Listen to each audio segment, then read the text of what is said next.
Hello again, traders, and welcome out. This is Ankit from Maverick Currencies, and this is a market recap for Monday, March the 13th. And boy, there's a lot to talk about.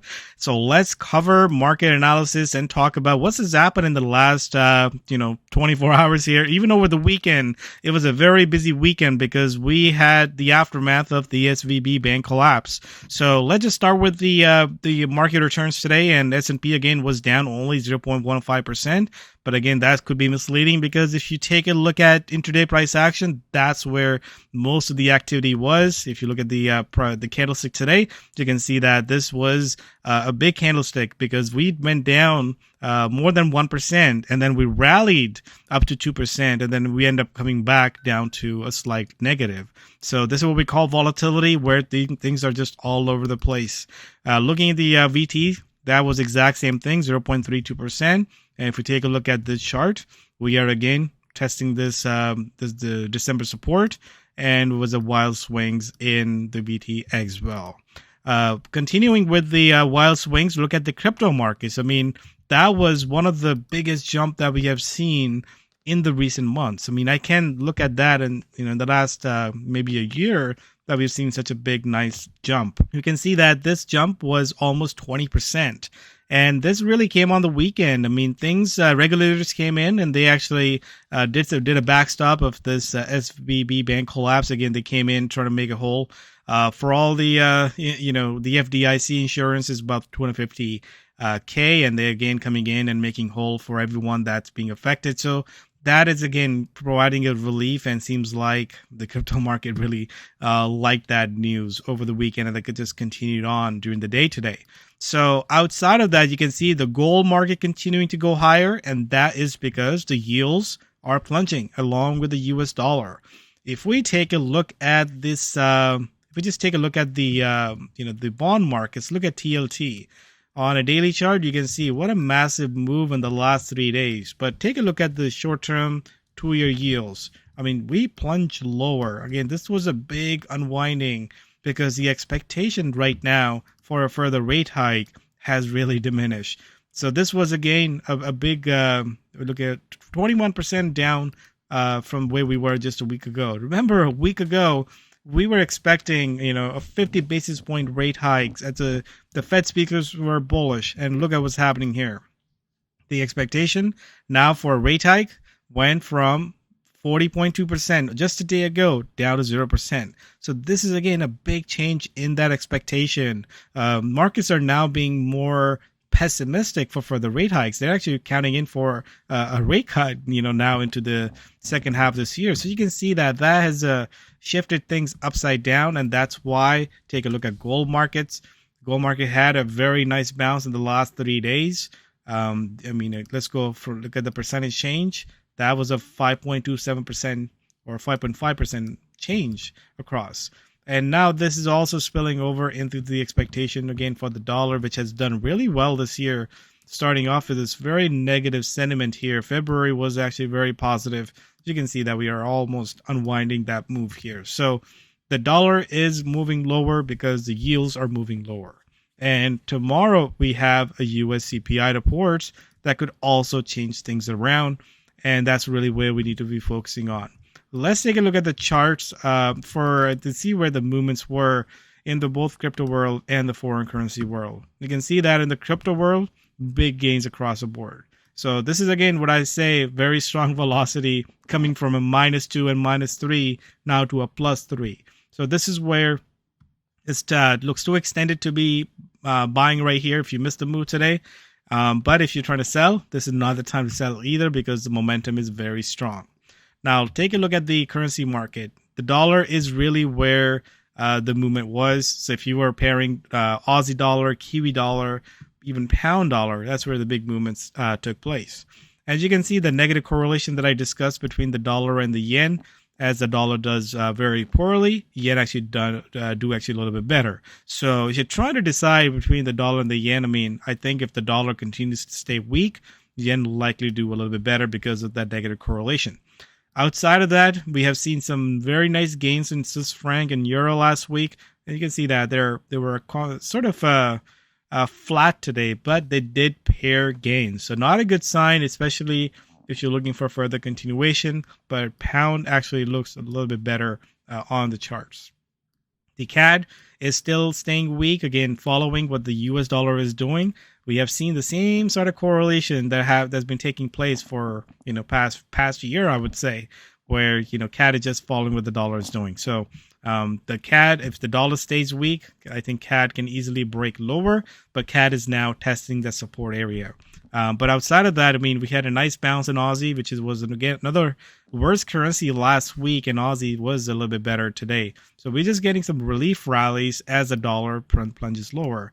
And would this continue tomorrow? I think the answer would be in the CPI numbers. If that stays weak, then we expect sort of a continuation of what we've seen today. But if that comes out hotter, I think we can see an opposite where dollar could rally and everything else kind of fall back against it. So market outlook, again, remains bearish. We are still at a -2. And as I always say, we can have some bounces in these movements here. And today's move was not really, again, just a bounce off the intraday lows, but it still ended up ending lower for the day. Can we see a rally in the next 24 hours? We can. But I think we could kind of wait. I think market's going to wait for the CPI numbers tomorrow before a major move happen. And again, that would be a little bit more of a catalyst for us to jump in the next trade ahead. So that's sort of an outlook here. And as we take a look at the schedule, we have the the pound employment report overnight. I don't think that will be a big focus. If you're trading the pound, but pay attention to that one. But again, all the eyes going to be on this US CPI report. Again, they're expecting for a weaker report. So this, if it comes out a little bit hotter, things can really turn around. We saw the same thing happening with, the Swiss bank, where we've seen a uptick last week in the Swiss franc inflation. And we can see that the Swiss franc did really well off that. If this comes out in line with expectation, I wouldn't really expect a big move, but I think we'll probably see a continuation of what we've seen today in the markets. And as we go into Wednesday, there's a whole lot to focus on. So we'll discuss that tomorrow, but this is where when you have higher volatility, you need to take a look at things day by day. So let's do a quick currency analysis and see where the velocity score is. So you can see that velocity score is very strong in this market right now, +3. Like I said, it looks very extended to me to be long here, but it looks very strong to be short here. So we'll just table this on the side and look at elsewhere where the next big moves could be. And like I said, the dollar is really the wild card here that could really change things around. And there's good setup for dollar to weaken, and there's actually good setup for dollar to reverse. I personally going into this as a market agnostic, just trying to be in the middle here, trying to figure out what the number is going to be and how things would react. We are still in this stage where we don't know what the aftermath will be. There's still some headlines coming off from this, regional bank collapse. So pay attention to the headlines, and we just pay attention to what the equity futures are doing. We're still not out of the water yet. Outside of that, Euro and Swiss franc, we'll take a look at it when we look at the charts, but I think we'll just see a continuation of this if the markets try to find a bit of a footing on, after this volatility day today. So let's take a look at possible trades ahead and talk about some upcoming trades that I'm personally looking at. So looking at the currency baskets, one of the things I want to talk about, look at the indecision that we got in Swiss franc. This was again a big breakout last week. You can see it's just, had a nice breakout off that very strong resistance. And then today's price action was not as encouraging. So something to keep an eye on. But if you take a look at the dollar, dollar has done well, but now it's in trouble here. And this right now, this is the support that it's coming into.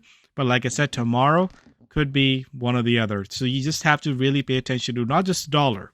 You have to pay attention to what the bond markets are doing. So you can follow that by typing in US 02Y. That'll give you the 2-year yields. You can see that there's a big sort of sell-off here. If this start to stabilize overnight, we might see dollar sort of likely to stabilize. So again, this is just telling us or guiding us what the dollar likely to do. So this is something you can follow. But overnight, you can also follow the US 500, which is the S&P futures. And this is also giving you a bit of an idea of how things are moving overnight, especially for tomorrow. That news comes out about 8:30 a.m. Eastern Standard Time, so it's before the market open. And right now, as you can see, we could be just sitting in this area, not doing anything until tomorrow. So that could really change things. So let's talk about what trades can really, spark some interest here. So Aussie dollar was one of the best ones that we talked about. It was looking very bearish, but you can look at that move today. We did rally, but then it did back off. So it did not hold all of his gains. Look at this here. So if you look at the daily chart, and it's very clear this was where the support was, and this is where it really stopped at. If this going to unravel here, I think this is the level we need to pay attention to. Right now, let's go on a 4-hour chart. This is, again, not giving me a buy entry. It's not really giving me a short entry, but it's just right at that level. So right now, I'm 50-50 on this one. If this end up, reversing lower, I will be looking at that. If this turns out to be, reclaiming this area, you can see that it's below the 20 to 50-day moving average. It can have a little bit further bounce in the next day ahead. Now, let's take a look at Aussie Kiwi as well, because we're trying to figure out which one is the best. Aussie looked very weak against the Kiwi, but right now, as you can see, it's having a short-term bounce. So if the Aussie does well in the short term, it's just having a short-term bounce, which means that it's still in this downtrend, but it's just not ready to be shorted yet. So this is the level that we need to be coming into, see what happens to it. Now, let's talk about dollar yen as well. As you can see, the dollar yen has really corrected as well, along with the dollar crosses. But take a look at that. We were so positive.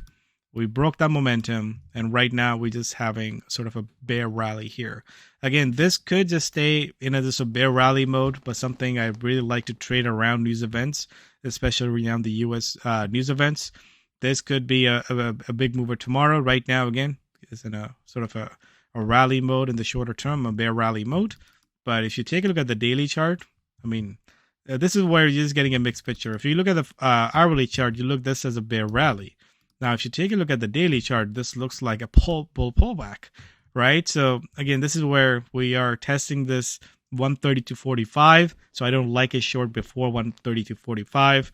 If the dollar does well tomorrow, I actually don't mind taking a look at dollar yen cross for sort of a buying opportunity, because last 3 days has been very much in sync with what the yields and the bond market has done. So if you see some sort of a relief in those areas, we could see some sort of relief in the dollar yen cross as well. Outside of that, I'm not really seeing a whole lot. Like I said, if you look at the areas like the Canadian dollar, you can see that Canadian dollar just tested the support, did bounce off of that. So if you're looking to have some more bearish bets on the CAD, I need to see a break of that support.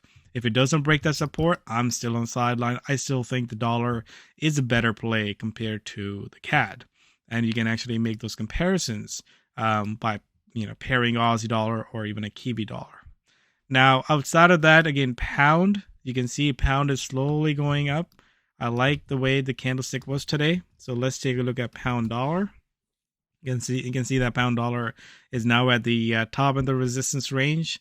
I would love to see some sort of a pullback or a base if you're looking for a further continuation, and the next level of resistance comes at 124.